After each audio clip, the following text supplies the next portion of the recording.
అందరికీ నమస్కారం. కథాలహరికి స్వాగతం. ఈరోజు నేను మీకు వినిపించబోయే కథ పేరు ఇప్పుడు ఇలాగే ఉంది మరి. రచన కాశీ విశ్వనాథ్ గారు. ఇక కథలోకి వెళ్దామా? జగడాల జోగమ్మ గురించి కథ రాయాల్సి వస్తుందని నేను ఎప్పుడూ అనుకోలేదు. తెలివి, తెగింపు, లౌక్యం, సమస్యల్ని ప్రశ్నించి ఎదిరించే లక్షణాలు పుస్తకాలు చదివి డిగ్రీ పాస్ అయితేనే వస్తాయనుకునే వాళ్ళు మా కాలనీకి వచ్చి జోగమ్మను ఒకసారి చూస్తే తమ అభిప్రాయాన్ని రిమోట్తో టీవీ ఛానల్ మార్చుకున్నంత ఈజీగా మార్చేసుకుంటారని నా నమ్మకం. ఈ లక్షణాలు జోగమ్మకి వారసత్వంగా వచ్చినవి కావు. పుట్టి పెరిగిన ప్రపంచం నేర్పిన పాఠాలు, అనుభవాల వల్లే కలిగాయి. ఆవిడ ఎక్కువగా జగడాలకు దిగుతుందనే జగడాల్ అనేది ఆవిడింటి పేరుగా మారిపోయింది. ఆవిడ జగడాలకి దిగడం కూడా కేవలం అయిందానికి కాందానికే తప్ప మూడో కారణమంటూ ఏదీ కనిపించదు.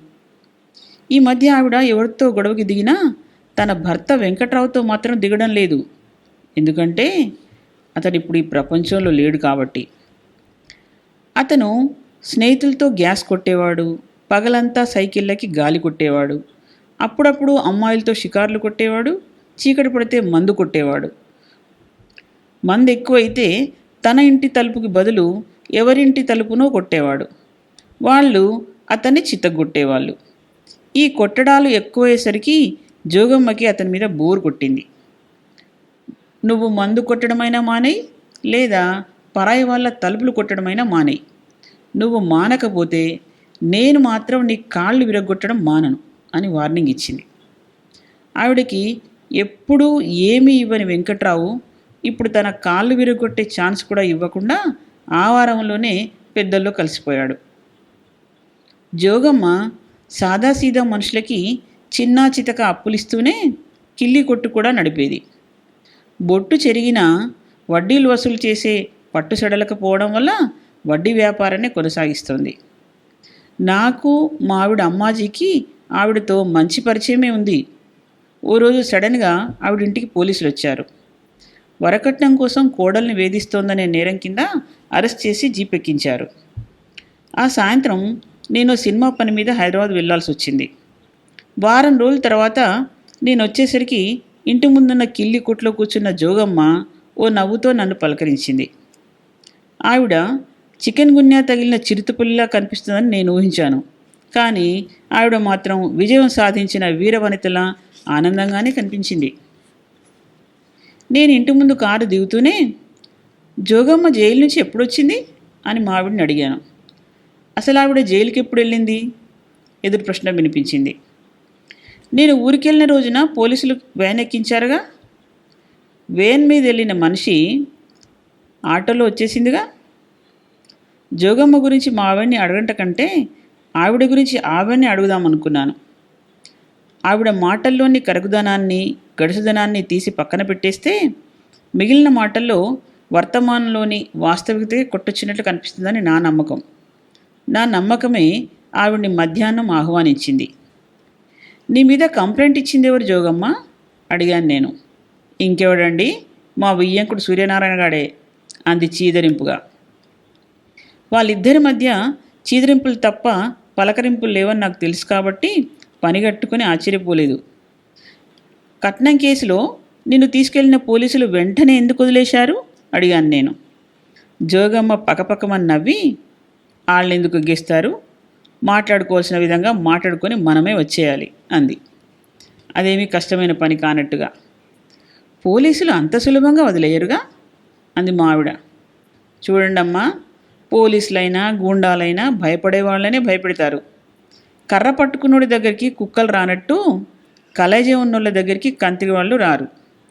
ప్రస్తుతం ప్రపంచం ఎంత అధ్వాన్నంగా తయారైందో మీకు తెలుసు. మీరంటే అయ్యగారి భార్యగారు కాబట్టి కూర్చున్న చోటికి కూడు, నిల్చుంటోటికి నీళ్లు అమిడిపోతున్నాయి.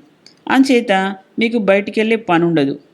కానీ నేను కాకిలాగా ఊరంతా తిరుగుతాను కాబట్టి నాకు చాలా చిందరవందర గందరగోళాల గురించి తెలుసు. ఆమె మాటల్లో నాకు కావలసిన సమాధానం దొరకలేదు. జోగమ్మ మాట్లాడడం ఆరంభిస్తే నాన్ స్టాపే తప్ప ఫుల్ స్టాప్ ఉండదు. ప్రపంచాన్ని పుస్తకంగా మార్చి మన ముందు తెరుస్తుంది. అందులో మనకు కావలసిన పేర ఎక్కడుందో వెతుక్కోవడం కష్టం. ఈ విషయం నాకు కాదు, మా ఆవిడకి తెలుసు. కాబట్టి డైరెక్ట్గా పాయింట్లోకి రప్పించి, అసలు ఈ కేసు ఎందుకు వచ్చింది అని అడిగింది. మా అబ్బాయి రాంబాబు వాడు పుట్టక ఒంటి అగ్గిపుల్లలాగా ఒక్కడు పుట్టాడు. సరే, మా అగ్గిపెట్టేంత బతుక్కి ఈ అగ్గిపుల్లంత రాంబాబు వాడు చాలే అని సరిపెట్టేసుకున్నాను.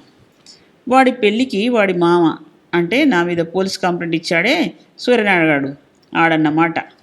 ఆ సూర్యగాడు 3 లక్షల కట్నం ఇస్తానన్నాడండి. ఆడు గవర్నమెంట్లో పనిచేస్తూ 2 చేతులతో నొల్లుకుంటున్నాడు కాబట్టి నేను 10 లక్షలు అడిగానండి. కానీ ఆడు 3 అంకె మించి కదలలేదు. పెళ్ళికి 3 రోజుల ముందుగా డబ్బు నా చేతిలో పడాలన్నాను. కానీ 3 రోజుల ముందు ఇవ్వలేదు, 3 ముళ్ళు పడినప్పుడు ఇవ్వలేదు, పెళ్ళై 3 నెలలు గడిచినా ఇవ్వలేదు. చివరికి ఓ రోజు పొద్దున్నే ఆడింటికి వెళ్ళిపోయి, నా డబ్బు నాకు ఇస్తావా చస్తావా అని గట్టిగా తగులుకున్నాను. ఆడు ఊరుకోలేదు, నాతో జట్టికి దిగిపోయాడు. చట్ట ప్రకారం కట్నాలు అడగడం నేరం, నీ మీద కేసెట్టి జైల్లో తోయించేస్తాను, ఉరికంబం ఎక్కిచ్చేస్తానంటూ తక్కమని గెంతాడు. నేను ఊరుకోలేదండో. నీలాంటి వాళ్ళు జీతాలు తీసుకోకుండా ఉద్యోగాలు చేసినప్పుడు నేను కట్నాలు తీసుకోకుండా పెళ్ళిళ్ళు చేస్తానన్నాను. నువ్వు తీసుకుంటున్న లంచాలకి చట్టాలు ఒప్పుకున్నప్పుడు నేను తీసుకునే కట్నాలకి ఎందుకు ఒప్పుకోదు అంటూ వీధిలో నిలబడి వాడిని మాటలతో చెండాడేసి ఎండగట్టేశానమ్మా అంది. అయితే నువ్వు అల్లరి చేసావన్న కక్షతోనే అతను పోలీస్ కంప్లైంట్ ఇచ్చాడన్నమాట అన్నాను. జోగమ్మ ఒక్కపొట్లను తీసి కొద్దిగా తీసుకొని నమ్ములతో మాట్లాడింది. నేను ఆడదాన్ని కదండి. ఆడి జడిపింపులకు జడిసిపోయి జ్వరం అట్టేసుకుంటాననుకున్నాడు. ఆడు ఆఫీసులో లంచాలకి పనిచేస్తున్నాడు తప్ప జీతాలకి పనిచేయడం లేదని తెలుసు. లంచాలిస్తే తప్ప మీ పని చేయనంటూ కొంతమంది ఓల్డేజీ పింఛన్దారులని తిప్పుతున్నాడని తెలుసు. అలా తిరుగుతున్న వాళ్ళల్లో నర్సయ్య అనే ముసలుడు నాకు తెలుసు. అతన్ని పిలిచాను, గట్టిగా గిల్లాను, టీవీ వాళ్ళ దగ్గరికి తోలాను. మర్నాడు నర్సయ్య సూరిగాడికి 3,000 లంచం ఇస్తుండగా టీవీ వాళ్ళు ఆ సీనరీ షూటింగ్ చేసేశారు. సాయంకాలం టీవీలో చూపించేశారు. సూరిగాడిని సస్పెండింగ్ చేసేశారు అంది పగలబడి నవ్వుతూ. జోగమ్మ తనకున్న తెలివితేటలకి సాయంగా ఇప్పుడు అందుబాటులో ఉన్న ఎలక్ట్రానిక్ మీడియాని తీసుకోవడం నాకు కాస్త ఆశ్చర్యం కలిగించింది. మా ఆవిడకు సందేహం వచ్చి, ఆ న్యూస్ మేము చూసేసామనుకో, అలా రెడ్ హ్యాండెడ్గా దొరికిపోయిన వాళ్ళని ఉద్యోగం నుంచి తీసేస్తారు కదా అని అడిగింది. రూల్ ప్రకారం అలాగే చేస్తారమ్మా. కానీ మరి మీ వియ్యంకుడు ఇంకా ఉద్యోగం చేస్తున్నట్టుంది కదా. మా ఆవిడను అమాయకురాల్లో చూసింది గోజోగమ్మ. రూల్ ప్రకారం అయితే అలాగే చేస్తారన్నాను, కానీ ఈ సూరిగాన్ని అలా చేశారని చెప్పానా? లేదే. ఈ కేసులోనే కాదమ్మా, చాలా కేసుల్లో గవర్నమెంట్ వాళ్ళు దొంగాట ఆడేస్తున్నారమ్మా. అదేంటంటే లంచాలు తీసుకుంటుండగా కెమెరాతో షూటింగ్ చేసి టీవీలో 1కి 4 సార్లు చూపించేస్తున్నారు. బస్ అక్కడితో ఆ న్యూస్ అయిపోతుంది తప్ప అలా దొరికిపోయిన మాయగాళ్ళు ఎంతమంది మీద కేసులు బుక్ చేసి కోర్టుకి తీసుకెళ్తున్నారు? లేదే. అయితే ఏమాట కామంటే చెప్పుకోవాలి. టీవీ వాళ్ళు మాత్రం ఎంతకని చూపిస్తారు, ఎంతమందినని చూపెడతారు. లోగడ 90 మంది మంచోళ్ళు ఉంటే ఓ 10 మంది లంచగుండులు ఉండేవారు. ఇప్పుడు 100కి 99 మంది లంచాలకి మంచాలు వేసేవాళ్ళే అవపడుతున్నారు. మీరు టీవీ చూడండి, కనీసం రోజుకొక్కడైనా టీవీ వాళ్ళకో ఏసీబీ వాళ్ళకో దొరికిపోతున్నారు. అలాంటి వాళ్ళు ఎందరో పట్టుకుంటున్నందుకు ఏసీబీ వాళ్ళను మెచ్చుకోవాలో, లేక అంతమంది గవర్నమెంట్ ఉద్యోగస్తులు లంచగొండులుగా మారిపోయినందుకు బాధపడాలో నాకు అర్థం కావడం లేదు. అంతమంది దొరికిపోవడం చూసి మిగతా కొంతమంది అయినా భయపడి మానేస్తున్నారా అంటే అది లేదు. వాళ్ళకి బీదా బిక్కిని భయపెట్టడం తప్ప మరొకరికి భయపడడం అలవాట్లేదండి. ఎంచేతంటారు? దొరికిన వాళ్ళకి సరైన శిక్షలు పడడం లేదు కదా, అదే వాళ్ళకి ధైర్యాన్ని ఇచ్చింది. ఏంటోనండి, లంచాలే కాదండి, దేశం నిండా ఎన్నెన్నో ఉపద్రవాలు జరిగిపోతున్నాయి. వాటి గురించి వినగానే మొదట్లో ఆశ్చర్యపోయేవాళ్ళం, భయపడేవాళ్ళం. కానీ ఇప్పుడెవరూ భయపడము లేదు, ఆశ్చర్యపోవడము లేదు. ఇది మామూలే అనేసుకుంటున్నాం. మళ్ళీ మన పనుల్లో మనం పడిపోతున్నాం. ఆ లెవెల్కి మనం ఎదిగిపోయామో లేక దిగిపోయామో నాకు అర్థం కావడం లేదు అంది. ఆవిడ మాటలు నా ఆలోచనల్ని రెచ్చగొట్టాయి. మన చుట్టూ ఉన్న సమాజంలో ఏ సంక్షోభం చెలరేగినా స్పందించలేని దశకి చేరుకోవడాన్ని దిగజారడం అంటారా, ఎదగడం అంటారా? ఆ స్థితికి ఏ పేరు పెట్టాలో నాకు అర్థం కాలేదు. జోగమ్మ మాటలు క్రైమ్ ప్రపంచం చివరి అంచులకి పారిపోతుంటే మా ఆవిడ వాటి జుత్తు పట్టుకొని లాక్కొచ్చి సూర్యనారాయణ కేసు దగ్గర నిలబెడితే జోగమ్మ మళ్ళీ కేసు గురించి చెప్పడం ఆరంభించింది. నేనేదో ఉక్రోషం కొద్దీ టీవీ వాళ్ళని ఎగదోస్తే మాత్రం ఆడూరుకుంటాడా? ఆడసలే గవర్నమెంటోడు. అందుకే పిట్టలాగా దొరికిపోయి పాదరసంలాగా జారిపోయాడు. కాశీగారు ఇలాంటి కేసుల గురించి చాలా సినిమాల్లో రాశారు, నేను చూశాను. ఆ సూరిగాడి కేసులోంచి ఎలా తప్పించుకొని ఉంటాడో ఆ బాబుగారిని అడగండి అంటూ జోగమ్మ నా వైపు నవ్వుతూ చూసింది. నిజమే, నేను చాలా సినిమాల్లో ఇలాంటి కేసుల గురించి రాశాను, కానీ అవన్నీ నా ఊహాబలంతో కల్పించిన సీన్లు. కానీ జోగమ్మ చెప్తున్నది కల్పన కాదు, వాస్తవం. పైగా ఆవిడ స్వానుభవం. ఒక్కోసారి కల్పన కంటే వాస్తవమే అమోఘంగా ఉంటుంది. అంచేతే ఆవిడ్నే చెప్పమన్నాను. చెప్పడానికి ఏంది కాశీబాబు, సూరిగారిని సస్పెండింగ్ చేశాక హైదరాబాద్ నుంచి ఎంక్వైరీ ఆఫీసర్ వచ్చాడు. అతగాడు ఆ పుట్టలోని పామే. ఓ నెల రోజుల పాటు కస్సుమన్నాడు, మరో వారం పాటు బుస్సుమన్నాడు, ఆ తర్వాత తుస్సుమన్నాడు. హరిశ్చంద్రుడు రామచంద్రుడు తర్వాత సూరిగాడంత సత్యవంతుడు లేడని రాసేసి సంతకం పెట్టేశాడు. అదేలాగవుతుంది జోగమ్మ? సూర్యనారాయణ లంచం తీసుకుంటుండగా తీసిన వీడియో క్లిప్పింగ్స్ ఉన్నాయిగా, అలాంటి క్లిప్పింగ్ల ఆధారంగా కోర్టులు కూడా కొన్ని కేసుల్లో తీర్పులు ఇచ్చారు అంది అమ్మాజీ. మీరు రైటర్ గారి భార్యే కానీ సత్యకాల పోల్లమ్మ. టీవీలోని సీనరీలు చూసి కొన్నిట్లో తీర్పులు ఇచ్చిన మాట నిజమే, కానీ అవి ఎన్ని కేసుల్లో? కానీ సూరిగాడి కేసు కోర్టు దాకా ఎక్కడికి వెళ్ళింది? అక్కడికక్కడే దొంగాట ఆడేసి చూసేవాళ్ళు కళ్ళు మూసి జల్ల కొట్టేశారు అంది జోగమ్మ కాస్త ఉక్రోషంగా. ఎలా కొట్టారు అంది అమ్మాజీ. ఈనండి, సూరిగాడు 3,000 లంచం తీసుకున్నాడని సస్పెండింగ్ చేశారు. వీడి సంగతి తేల్చేయడానికి ఆఫీసర్ వచ్చాడు. అతను పాలు తాగే పిల్లేనని వీడికి తెలుసు. గవర్నమెంట్లో కూడా కొంతమంది మంచోళ్ళు ఉన్నారు, కానీ అలాంటి వాళ్ళని ఏజెన్సీ ప్రాంతాలకి బదిలీ చేసేస్తారు. కానీ ఈ ఆఫీసర్ హైదరాబాద్లోనే ఉన్నాడంటే ఈ పిల్లి పాలు తాగేసి ఊరుకోకుండా పాలకుండను కూడా దొల్లించుకు వెళ్ళిపోద్దని తెలుసు. కాబట్టే 3 లక్షల ముడుపు కట్టేశాడు. ఆడు సంతకం పెట్టేశాడు. బస్, ఆ కేసు అక్కడితో అయిపోయింది. ఇప్పుడు చెప్పండి, వీడు లంచగొండని వాడికి తెలీదా? వాడ లంచగొండని వీడికి తెలీదా? వీడు లంచగొండులని మనకి తెలీదా? తెలిసి కూడా ఏమైనా చేయగలుగుతున్నామా? లేదే. సూర్యగారిని ఉద్యోగం నుంచి పీకేసే పవర్ ఆ ఆఫీసర్కి ఉంది. కానీ అలా చేయడం వల్ల ఆడికి కలిసి వచ్చేదేంటి? లేదు. కానీ చేయకపోతే మాత్రం 3 లక్షలు కలిసి వస్తాయి కదా. సూర్యగాడి అవసరమే వాడికి అవకాశాన్ని కలిగించింది. డబ్బంటే ఎవడిచ్చేదు? అందుకే ఆడికున్న అధికారాన్ని వాడుకున్నాడు. అసలు నాకు తెలియక అడుగుతున్నాను, మన సిటీలో ఎన్ని నేరాలు జరుగుతున్నాయి? అందులో ఎన్ని పోలీస్ స్టేషన్ దాకా వెళ్తున్నాయి? వెళ్ళిన కేసుల్లో ఎన్ని కోర్టుల్లో నిలబడుతున్నాయి? నిలబడిన కేసుల్లో ఎంతమంది నేరస్తులకి శిక్షలు పడుతున్నాయి? ఎందుకు పడడం లేదు? ఎలా పడతాయి? పొద్దుట కోర్టుకు వెళ్ళిన కేసుకి మధ్యాహ్నం తీర్పిచ్చేస్తారా? లేదే, కొన్ని సంవత్సరాల తర్వాత తీర్పునిస్తారు. ఈలోగా తెలివైనోడు సాక్షికాన్ని ఉల్టా పల్టా చేసాడా? కాసేపు మా సంభాషణ ఆగింది. నా ఆలోచనలు 4th గేర్లో పరిగెత్తడం ఆరంభించాయి. అయితే లంచానికి లంచమే మందంటావా అని అమ్మాజీ సణిగింది. ఏహే, ఇంతసేపు నేను చెప్పింది ఏంటమ్మా? అదే కదా, మనది ప్రజాప్రభుత్వం కదా. ఎక్కువ మంది ఏ మాట చెప్తే ఆ మాటే చట్టం కింద మారి చెల్లుబాటు అయిపోద్ది. ఇప్పుడు మెజారిటీ ఉద్యోగస్తులు మాకు లంచాలు కావాలి అంటున్నారు కాబట్టి ఆ లంచమే చట్టంగా మారిపోయిందని సరిపెట్టుకోవాలి. ఇంతలో జోగమ్మ సెల్ ఫోన్ మోగితే అందుకుని తన అసిస్టెంట్తో మాట్లాడింది. అదేం కుదరదు. ఆ నారాయణమ్మ మనకి బాకీ ఉన్నది 3 నెలల వడ్డీ, 2 నెలలది కాదు. ఆట్టే నీలిందంటే మనుషుల్ని పంపించి ఆవిడింట్లోని చెంబు తప్పేలా లాక్కొచ్చి నా అండర్లో ఎట్టుకుంటాను, చెప్పు, వచ్చేస్తున్నా అంటూ ఫోన్ ఆఫ్ చేసి లేచి నిలబడింది. ఆవిడ చేసే వడ్డీ వ్యాపారానికి ఆ మాత్రం కరకుదనం అవసరమేననిపించింది. నువ్వు కేసు నుంచి ఎలా బయటపడ్డావో చెప్పలేదు అని అమ్మాజీ గుర్తు చేసింది. చెప్పడానికి ఏంటుందండి, మామూలు కథే. మా సూరిగాడు ఇచ్చిన కంప్లైంట్ మీద పోలీసులు నన్ను తీసుకెళ్లారు కదా. తీరా అక్కడున్నది ఎస్ఐ దుర్గారావు. అతను నీకు తెలుసా? ఆడు తెలియకపోయినా అతగాడి బ్యాక్గ్రౌండ్ తెలుసు. అతడు 2 పిల్లల ముద్దుల పోలీసు.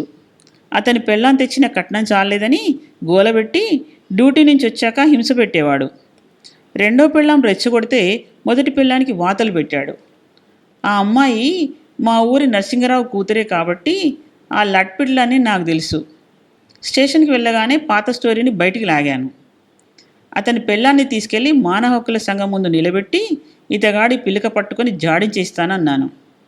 మహిళా సంఘాల చేత ధర్నాలు చేయిస్తా అని ఎగిరాను. 4 ఎగుర్లు ఎగిరేసరికి 10,000కి దిగిపోయాడు. 10,000కి దిగిపోవడం ఏంటి? నేను ప్రశ్నించాను.